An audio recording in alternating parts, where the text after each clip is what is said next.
Dragon Ball Z Kakarot, of course, we know is getting more DLC, guys, but we have to start talking about the other possibilities. And the one that I think the most people are excited about, aside from Dragon Ball Super, of course, is Dragon Ball GT. Now, in previous videos, guys, we've talked about it time and time again.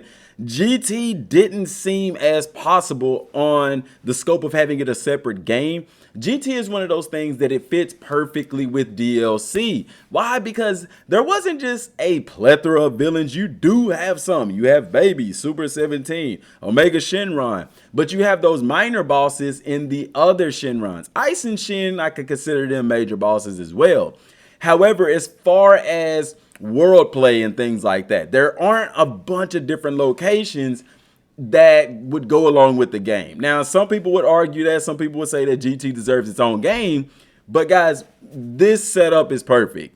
It would, in my opinion, take a rather large expansion to do something like GT. You're gonna have several boss fights in that. Which ones are you going to capitalize on? You have to include Baby, you have to include 17, and you have to include Omega Shenron. But I think it does it justice to have like the Ice Shenrons and the other minor dragons in a game like Kakarot. GT to me is something that with Cyber Connect 2, they would do it justice. We've seen GT done in Budokai 3. We've seen it done in Tenkaichi 3. We've seen it done in almost every Dragon Ball game to some capacity. In my personal opinion, Budokai 3 was the best to do it because, I don't know, the map, being able to fly around and stuff like that was really, really cool. But Cyber Connect 2, getting their hands on it, if they were to do it, they would do a phenomenal job at telling the story of GT. A lot of people would be crazy excited about it. It also would bring us some new transformations into the game. It would bring us some new enemies into the game. And would also open the door for some interesting things. Now, GT is, in my opinion, is it possible? Okay.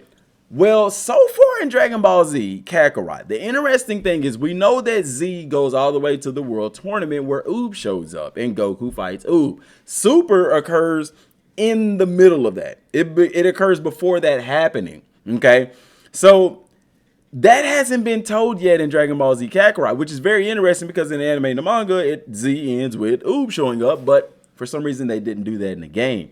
That's why I feel in the back of my mind that it's possible they could do a GT style DLC, because you have to look at the DLCs like this. They're all based off of what if questions, not what if questions from the main fans, or not the main fans, but the fans of us who've been around, who know the full story.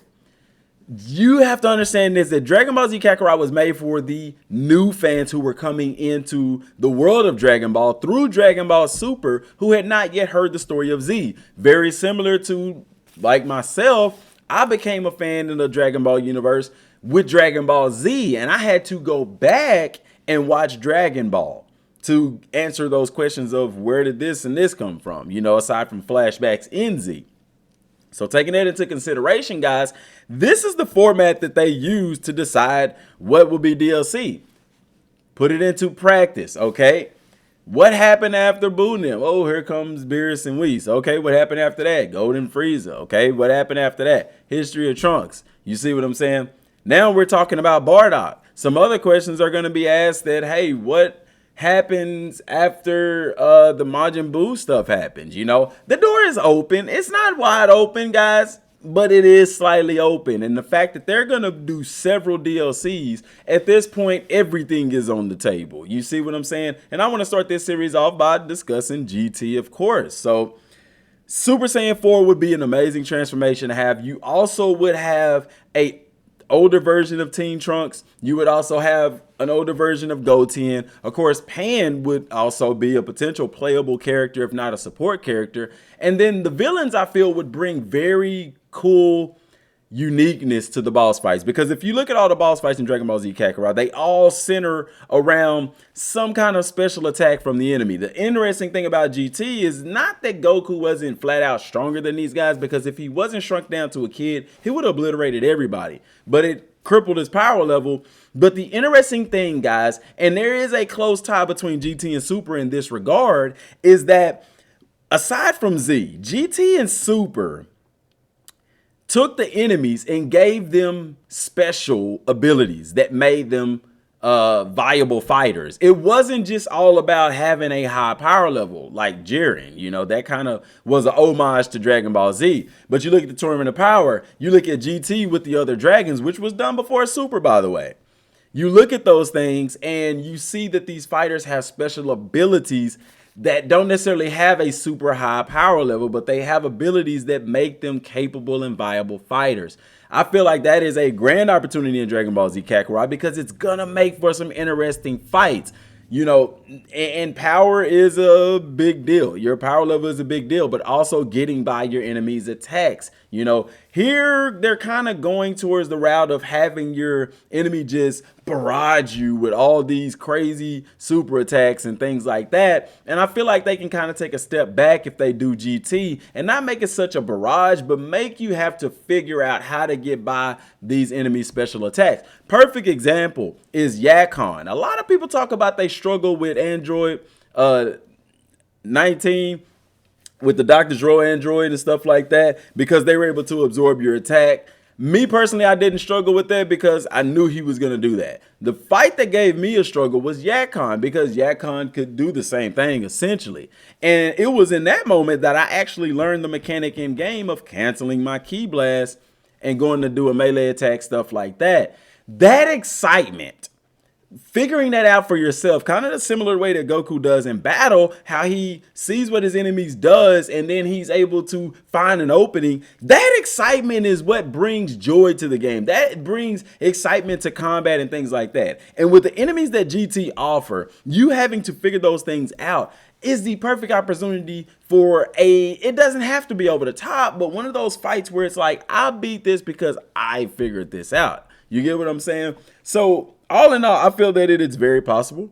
I feel that it would be a very welcome DLC. And if you feel the same way, let me know down in the comment section down below. Now, as far as the Super Saiyan 4 transformation, people are going to argue, where does it stack with blue? What does it stack with, you know, stuff like that? And then also you have to ask this big question, guys.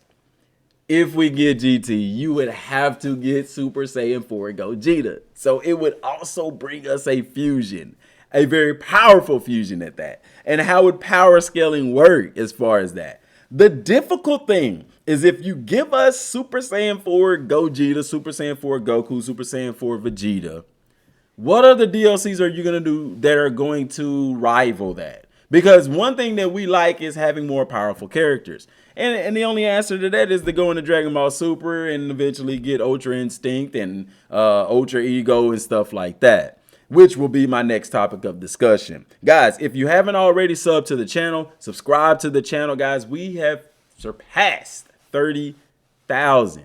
We're like 31,000. That's a pretty high power level, and it's all thanks to you guys. Go check out the YouTube shorts.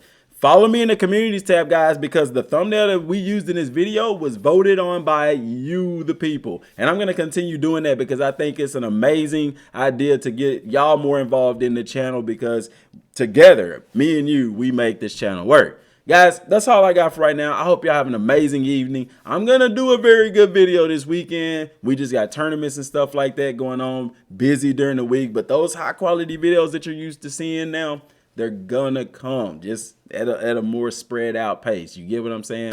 Till next time, y'all. Thanks for watching. Peace. What wasted effort. With his incomplete Ultra Instinct, all he's doing is delaying the inevitable. And all you're doing is running your mouth.